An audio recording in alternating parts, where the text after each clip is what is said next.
नमस्कार साथियों, स्वागत है आप सभी का आज के सेशन में। और आज हम 4 मार्च के थर्ड सेट के क्वेश्चनों को देखने वाले हैं। जो भी क्वेश्चन आप देख रहे हैं सारे क्वेश्चन रियल हैं और सारे क्वेश्चन ऑथेंटिक है। इसी तरह के क्वेश्चन आपके आए थे, ठीक है। यदि आप इससे पहले वीडियो देखना चाहते हैं तो हमारे चैनल पर जाइए, प्ले लिस्ट में मिल जाइए, आप सारी वीडियो देख सकते हैं। ओके, तो शुरुआत करते हैं फर्स्ट क्वेश्चन के साथ। भारत के प्रथम राष्ट्रपति कौन थे? ठीक है, तो भारत के प्रथम राष्ट्रपति कौन थे ये आपका आया था। इसमें आपको करेक्ट आंसर बताना था डॉक्टर राजेंद्र प्रसाद। ठीक है, तो बिल्कुल करेक्ट आंसर आपका हो जाएगा जिसने भी लगाया होगा। और इनके बारे में थोड़ा सा देख लेते हैं। उन्होंने इस पद पर लगातार 2 बार बने रहने का उनको मौका मिला था और उन्हें भारतीय राष्ट्रीय कांग्रेस के अध्यक्ष के रूप में प्रमुख भूमिका निभाई थी। ओके, इसके साथ-साथ यदि आपको प्रथम महिला के बारे में बात की जाए तो देखिए प्रतिभा देवी सिंह पाटिल जो हैं भारत की प्रथम महिला राष्ट्रपति हैं।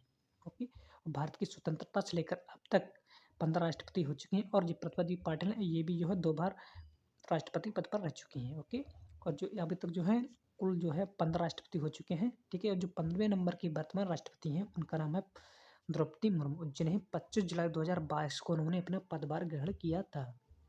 नेक्स्ट क्वेश्चन, ऑक्जेलिक अम्ल किसमें पाया जाता है? ठीक है, तो आपका जो ऑक्जेलिक अम्ल है वो किसमें पाया जाता है? ऑप्शन के अकॉर्डिंग आपको पालक लगाना था, जिसने भी लगाया उसका राइट आंसर होगा। ओके, बिल्कुल करेक्ट आंसर है। देखते हैं, देखिए ऑक्जेलिक अम्ल की उपस्थिति वाले कुछ और खाद्य पदार्थ हैं, जैसे कि गोभी में भी ऑक्जेलिक अम्ल होता है, ब्रोकली में भी, अजमोद में भी, टमाटर में भी, पत्ते वाली हरी सब्जियों में भी, तब मेवे में, बीज, कोको, रसबेरी और संतरे में भी जो ऑक्जेलिक अम्ल की मात्रा पाई जाती है। ठीक है, ऑक्जेलिक अम्ल को सबसे पहले वुड सोरेल ऑक्सिल जीनस का एक प्रकार का फूल वाला पौधा होता है, उससे निकाला गया था। ठीक है, ऑक्जेलिक अम्ल की पूछा जाए तो आईयूपीएसी नेम भी पूछा जाता है। ठीक है, तो ऑक्जेलिक अम्ल का जो आईयूपीएसी नेम आपका होता है वो एथेनेडियोइक एसिड होता है। ठीक है, ऑक्जेलिक अम्ल के फार्मूले की बात करें तो C2H2O4 उसका फार्मूला होता है। ठीक है, और ये ऑक्जेलिक अम्ल का जो इस्तेमाल है सफाई, व्यंजक सहित कई औद्योगिक कार्यों में इसका उपयोग किया जाता है। और इसके साथ साथ देखिए जो आपको और भी जो फल होते हैं उन सभी में अलग अलग अम्ल पाए होते हैं, उनकी भी एक नज़र में देख लेते हैं। देखिए संतरे में कौन सा अम्ल पाया जाता है? सिट्रिक अम्ल। चीटिकी में फार्मिक अम्ल पाया जाता है। सिरके में एसिटिक अम्ल पाया जाता है। दही में आपका लैक्टिक अम्ल पाया जाता है। अंगूर में आपका टार्ट्रिक अम्ल पाया जाता है। और आंवले में आपका एस्कॉर्बिक अम्ल पाया जाता है। ठीक है, आंवले में विटामिन सी पाया जाता है। नेक्स्ट क्वेश्चन, भारत के प्रथम वायसराय कौन थे? ठीक है, ये भी क्वेश्चन आपका आ सकता है। तो भारत के जो प्रथम वायसराय थे वो लॉर्ड कैनिंग थे। ठीक है, बेस 1856 ईस्वी से लेके 1862 ईस्वी तक भारत के वायसराय रहे हैं। ओके, और जो लॉर्ड कैनिंग थे उनको भारत सरकार अधिनियम 1858 के तहत लॉर्ड कैनिंग भारत के प्रथम वायसराय बने थे। इस अधिनियम के तहत ही गवर्नर जनरल का जो पद था उसको बदलकर वायसराय कर दिया गया था। ओके, वायसराय को सीधी ब्रिटिश सरकार ही चुना करती थी। नेक्स्ट क्वेश्चन, स्वराज पार्टी कौन सी दूसरी पार्टी में शामिल हो गई थी? ठीक है, जो स्वराज पार्टी थी वो उसका जो दूसरी पार्टी में विलय हो गया था। ओके, इसी तरह से क्वेश्चन था, तो इसमें आपको राइट आंसर लगाना था भारतीय राष्ट्रीय कांग्रेस में। बिल्कुल आपका करेंट आंसर हो जाएगा भारतीय राष्ट्रीय कांग्रेस। ठीक है, यदि आपके ऑप्शन में हो तो आपको यही लगाना था। ओके, अब देखिए थोड़ा सा देखते हैं, तो धीरे धीरे जो थे कई नेता कांग्रेस में शामिल होने लगे थे और 1930 के दशक तक पार्टी पूरी तरह से भारतीय राष्ट्रीय कांग्रेस में विलय हो चुकी थी। स्वराज पार्टी की स्थापना चित्तरंजन दास और मोतीलाल नेहरू ने 1923 में की थी। ठीक है, ये भी क्वेश्चन पूछा सकता है, सारे पॉइंट इंपॉर्टेंट होते हैं, इसीलिए आपका डिस्क्रिप्शन जो होता है उसको जरूर देखा करो। और इनका जो उद्देश्य है ब्रिटिश सरकार के खिलाफ लड़ाई को जारी रखते हुए विधायिका में प्रवेश करके सीधा विरोध करना था। नेक्स्ट क्वेश्चन, कार्तिक पूर्णिमा के दिन सिखों द्वारा कौन सा त्योहार मनाया जाता है? ठीक है, तो कार्तिक पूर्णिमा के दिन जो सिख जो त्योहार मनाते हैं वो गुरु नानक जयंती मनाते हैं। तो गुरु नानक जयंती आपका बिल्कुल करेक्ट आंसर हो जाएगा। ओके, थोड़ा सा देखते हैं इसके बारे में। देखिए इसे जो है गुरु पर्व भी कहा जाता है और ये सिख धर्म का एक प्रमुख त्योहार होता है। गुरु नानक देव जी हैं सिख धर्म के प्रमुख संस्थापक, सबसे पहले संस्थापक थे। ठीक है, सिख धर्म के संस्थापक थे और उनका जो है जन्म 15 अप्रैल 1469 ईस्वी को पंजाब के तलवंडी में हुआ था। ठीक है, और इस दिन को उन्होंने प्रकाशोत्सव के रूप में मनाया जाता है। ठीक है, नेक्स्ट क्वेश्चन, SC/ST एक्ट का प्रावधान किस अनुसूची में है? ठीक है, तो अनुसूची पूछी गई थी इसमें SC/ST एक्ट से संबंधित, तो इसमें आपको राइट आंसर लगाना था 9वीं अनुसूची। यदि आपके ऑप्शन में देखिए अब 9वीं अनुसूची हो तो आपको इसी को लगाना था। 9वीं ना हो तो 5वीं अनुसूची भी लगा सकते थे। ठीक है, देखिए क्या होता है कि जो SC/ST का प्रावधान है दोनों अनुसूची में है। ओके, देखिए 9वीं अनुसूची में है और ये जो अनुसूची 9वीं अनुसूची अनुच्छेद 303 में इसके SC और ST के प्रावधान के बारे में जानकारी मिलती है। ओके, और यदि इसके बारे में बात करें तो देखो संविधान की 9वीं अनुसूची का प्रावधान पहले संविधान संशोधन अधिनियम 1951 के जरिए जोड़ा गया था और इस अनुसूची में राज्य द्वारा संपत्ति के अधिग्रहण की विधियों का भी उल्लेख किया गया है। ठीक है, और इस अनुसूची में दर्ज किए भी किसी भी कानून को अदालत में चुनौती नहीं दी जा सकती। नेक्स्ट क्वेश्चन, SC/ST कौन से संविधान संशोधन के द्वारा लागू की गई थी? जो जीएसटी आपकी थी, ठीक है, जीएसटी, तो जीएसटी कौन सी संविधान संशोधन के द्वारा लागू की थी? तो वो आपका संविधान संशोधन था 101। जिसने भी लगाया होगा उसका बिल्कुल करेक्ट आंसर होगा 101 बार संविधान संशोधन था।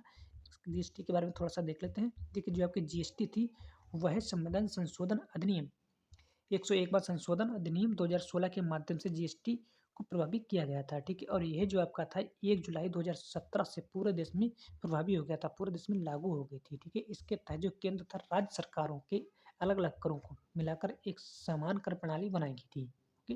और जो जीएसटी परिषद की स्थापना इसी संशोधन के तहत ही की गई थी, ओके। नेक्स्ट क्वेश्चन, नौवां संविधान संशोधन 1960 किन-किन देशों के बीच हुआ था? ठीक है, तो इसमें आपको करेक्ट आंसर लगाना था भारत और पाकिस्तान। जिसने भी लगाया होगा उसका बिल्कुल राइट आंसर होगा। इसके बारे में थोड़ा-सा देख लेते हैं।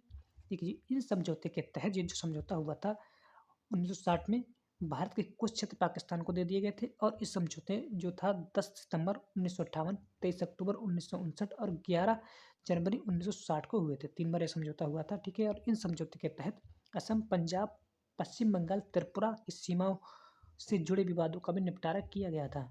और इसके साथ-साथ जो है अनुच्छेद जो हमारा 68 जो कहता है वो कहता है देश में शांतिपूर्ण विभाजन की अनुमति देता है। हमारा कौन-सा 368 इम्पोर्टेंट पॉइंट है, चित्र से देख लेना, ठीक है।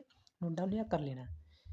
नेक्स्ट क्वेश्चन, भारत में लू कौन सी क्षेत्र को प्रभावित करती है? ठीक है, तो भारत में जो लू होती है वो कौन से क्षेत्र को प्रभावित करती है? तो ये देखो जो आपकी लू होती है अधिकांशतः होते रेतीली क्षेत्र में लगती थी। ऑप्शन के अकॉर्डिंग आपको लगाना था थार रेगिस्तान वाला ऑप्शन, ठीक है। तो थार रेगिस्तान जिसने भी लगाया होगा उसका बिल्कुल करेक्ट आंसर होगा। देखिए जो भारत में लू है वो पश्चिमी भारतीय उपमहाद्वीप में रेगिस्तानी इलाकों से आकर उत्तर के मैदानी इलाकों को प्रभावित करती है। लू की वजह से उत्तर भारत में भारत गंगा के मैदानी इलाकों में भी भूरापन आ जाता है, ठीक है। जो गंगा गंगा जो उत्तरी मैदान है उसमें भूरापन आ जाता है क्योंकि जो बाकी रेत होती है वो सूखकर जो है भूरी कलर की हो जाती है। नेक्स्ट क्वेश्चन देखते हैं, अरावली की सबसे ऊंची चोटी कौन सी है? ठीक है, तो अरावली की सबसे ऊंची चोटी है तो इसमें आपको राइट आंसर लगाना था गुरु शिखर। जिसने भी लगाया बिल्कुल करेक्ट आंसर होगा गुरु शिखर, ठीक है। जो आपका गुरु शिखर है वो राजस्थान के माउंट आबू नाम का जो पर्वत है उस पर स्थित है, ठीक है। और इसकी जो ऊंचाई है वो 1722 मीटर है और ये फुट में बात करें तो 5650 फीट के अंतर आती है, ठीक है। जो अरावली पर्वत है दुनिया की सबसे पुरानी पर्वतमालाओं में इसको गिना जाता है। और इसके साथ साथ यह आपकी जो है वो उत्तर पश्चिम की ओर प्रायद्वीपीय पठार की सीमा बनाती है। यह पहाड़ियाँ दिल्ली के पास से शुरू होती हैं और हरियाणा राजस्थान को पार करती हुई फिर गुजरात में खत्म हो जाती हैं। नेक्स्ट क्वेश्चन, समान नागरिक संहिता संविधान के किस भाग के अंतर्गत आती है? ठीक है, तो समान नागरिक संहिता के बारे में पूछा गया तो आपकी जो समान नागरिक संहिता है वो हमारे भाग 4 के अंतर्गत आती है, ठीक है। किसमें? भाग 4 के अंतर्गत। और यह जो आपकी है राज्य के नीति निर्देशक सिद्धांत जो होते हैं उसके अंतर भी आती है, ठीक है। ऑप्शन में यदि भाग 4 होगा तो भाग 4 लगाना था, नहीं तो आपका ऑप्शन में होगा नीति निर्देशक सिद्धांत के अंतर्गत आती है, ठीक है। ये क्या है संविधान के भाग 4 और नीति निर्देशक सिद्धांत के अंतर समान नागरिक संहिता की बात कही गई है, ठीक है। और इसके साथ साथ अनुच्छेद 44 हमारा कहता है कि राज्य भारत के सभी नागरिकों के लिए एक समान नागरिक संहिता लागू करने का प्रयास करेगा, ठीक है।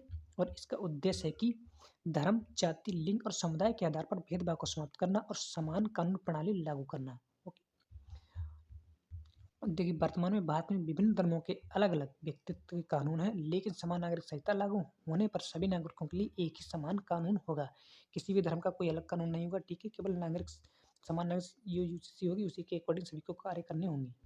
नेक्स्ट क्वेश्चन, प्रकृति के कच्चे माल के निष्कर्षण में कौन सा उद्योग सम्मिलित है? ठीक है, तो प्रकृति के कच्चे माल का जो कच्चा माल होता है उसका निष्कर्षण में जो किस उद्योग में सम्मिलित होता है? इस तरह था प्राथमिक उद्योग, द्वितीयक उद्योग, तृतीयक, इस तरह से ऑप्शन में थे, तो आपको इसमें प्राथमिक उद्योग लगाना था। जिसने भी प्राथमिक उद्योग लगाया होगा उसका बिल्कुल करेक्ट आंसर होगा, ठीक है। तो कच्चे माल से संबंधित जो भी कार्य होते हैं वो प्राथमिक उद्योग के अंतर्गत आते हैं, ठीक है। देखिए प्राथमिक उद्योग जो हमारा है ऐसे उद्योग होते हैं जो प्राकृतिक संसाधनों से सीधा कच्चा माल प्राप्त करते हैं और उन्हें उन्हें स्रोत आधारित उद्योग भी कहा जाता है, ओके।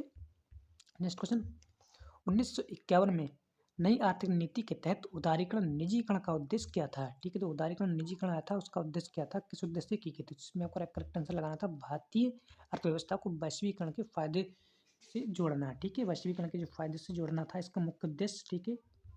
और इसके बारे में तो देखिए ये जो है इस नीति को जो इसलिए शुरू किया गया क्योंकि आर्थिक संकट के जवाब में इस संकट को लागू किया था। बहुत उसमें जो आर्थिक संकट होता है उसके बचाव के लिए तो है वैश्वीकरण का उपयोग किया गया था, ओके। नेक्स्ट क्वेश्चन, कानपुर 1958 के विद्रोह के को किसने दबाया था? ठीक है, तो कानपुर में 1857 का विद्रोह हुआ था, इसको किसने दबाया था? इसको दबाया था सर कोलिन कैंपस। जिसने भी लगाया होगा उसका करेक्ट आंसर होगा सर कोलिन कैंपवेल। ओके, वे जो थे भारत के कमांडर इन चीफ थे और दिसंबर 1858 में कानपुर में टांडिया टोपे को हराने के बाद कैंपवेल मार्च जो थे लखनऊ लौट आए थे। ओके, और गुमती नदी पर पुल बनाने के बाद उन्होंने सेंट पीस शैली में उन्होंने जो हमला किया था। ओके, और जो थे 9 मार्च को ला मार्टिना पर इन्होंने कब्जा भी कर लिया था कानपुर में। ओके, एक जगह है। नेक्स्ट क्वेश्चन, विंध्य पर्वतमाला किनको दो भागों में काटती है? ठीक है, किनको दो भागों में बांटती है, इस तरह से क्वेश्चन था। ठीक है, विंध्य पर्वतमाला देखिए वो उत्तर भारत और दक्षिण भारत को बांटती है। ठीक है, ऑप्शन में अकॉर्डिंग आपका ये होना। ठीक है, इसी के अकॉर्डिंग में आपको लगाना था। देखिए ये जो है भारत के पश्चिम मध्य भाग में स्थित है और जो है विंध्याचल पर्वतमाला आज मध्य प्रदेश, छत्तीसगढ़, गुजरात, उत्तर प्रदेश के दक्षिण भागों और बिहार राज्य में फैली हुई है। विंध्याचल पर्वतमाला जो है भारत के मध्य उच्च भूमि के दक्षिण ढलान का भी निर्माण करती है। कोई नेक्स्ट क्वेश्चन, भारत और अमेरिका के बीच होने वाले युद्ध अभ्यास कौन सा है? ठीक, तो भारत और अमेरिका के बीच देखे इसमें देखो तीनों युद्ध अभ्यास होते हैं, तीनों को आपको याद रखना है। ऑप्शन के अकॉर्डिंग आपका युद्ध अभ्यास ही था। ठीक है, तो इसमें युद्ध अभ्यास आपको बिल्कुल करेक्ट आंसर हो जाएगा। और इसके साथ साथ देखिए युद्ध अभ्यास हो गया, बर्ज प्रहर हो गया और कोप इंडिया, ये जो तीनों युद्ध अभ्यास हैं जो भारत और अमेरिका के बीच होते हैं। और इसके साथ साथ देखिए आपका जो युद्ध अभ्यास है वो 2024 में का 20वां संस्करण राजस्थान के महाराजन फील्ड फायरिंग रेंज में आयोजित किया गया था।